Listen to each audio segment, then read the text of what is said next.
Hey guys, chapter 16. It's kind of dark in here, sorry. Hope you can see it good.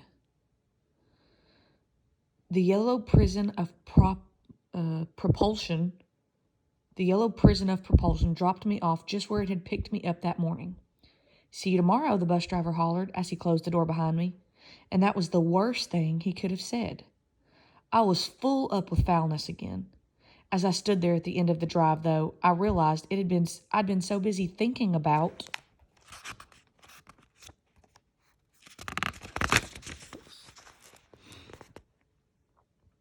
school all day, I hadn't spent any time planning for what I'd do when I got home. All I knew was that I didn't want to talk to anybody because I didn't have one nice thing to say anywhere in me. I did have a whole lot of things to say that could get me into trouble, though, especially if Daddy heard about them. But there was no Daddy watching from the barn, and Mama wasn't at the stop or looking out the window. I was hoping she wouldn't be up and around when I got inside either, because I knew that if Mama was there, she'd want to talk. "How was your day, Ida B?" she'd say. Then she'd look at me with those tired eyes, and even my foulness would be stilled for a moment. I'd stand there with my mouth closed tight, my lips zipped, glued, and stapled together to keep the angry words that were banging to get out and have a go at Mama from escaping.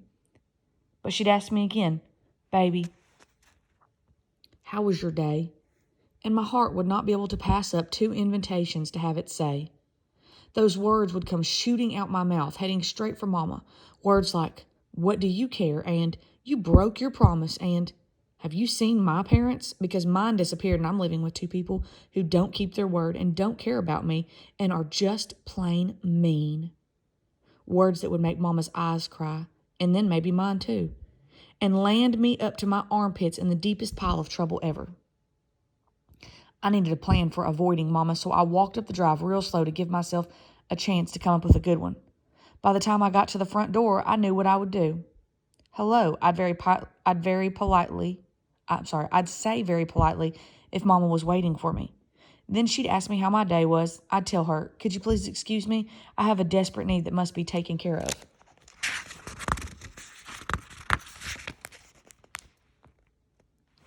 Immediately.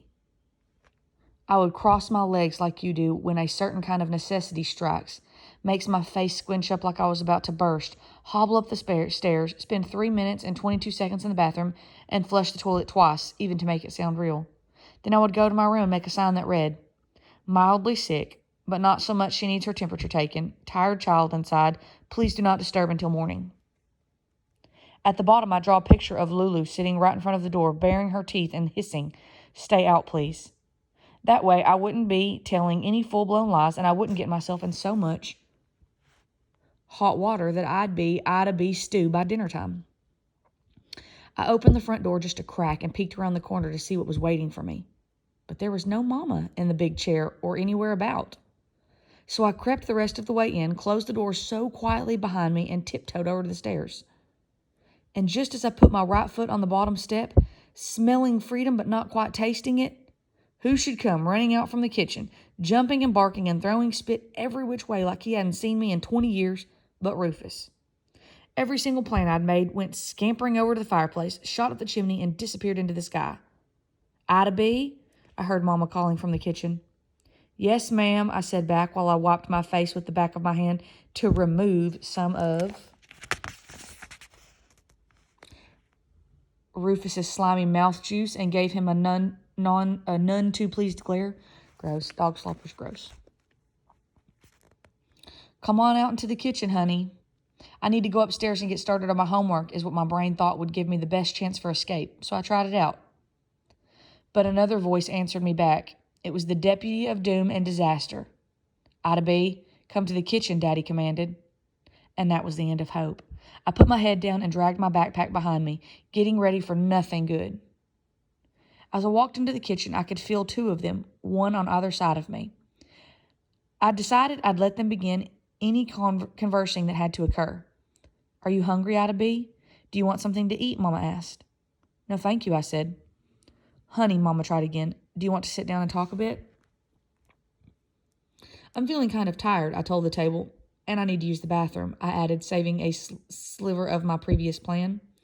I tried to turn around to get on my way. Hold on, Ida B, I heard the master of mercilessness say. I froze, just able to see the hallway and see path to liberation out of the corner of my left eye. How was your day? Daddy asked. Well, it took a minute to get over the shock that Daddy, of all people, would ask me that particular question, especially since I was sure he did not want to hear Ida B's 110% brutally honest response. And now I faced a dilemma. I had to find a way to answer that inquiry without compromising my heart's resolution, while avoiding the temper of a daddy who would not appreciate anything sounding close to rude. So this is what I came up with, which felt... I wonder what she's going to say.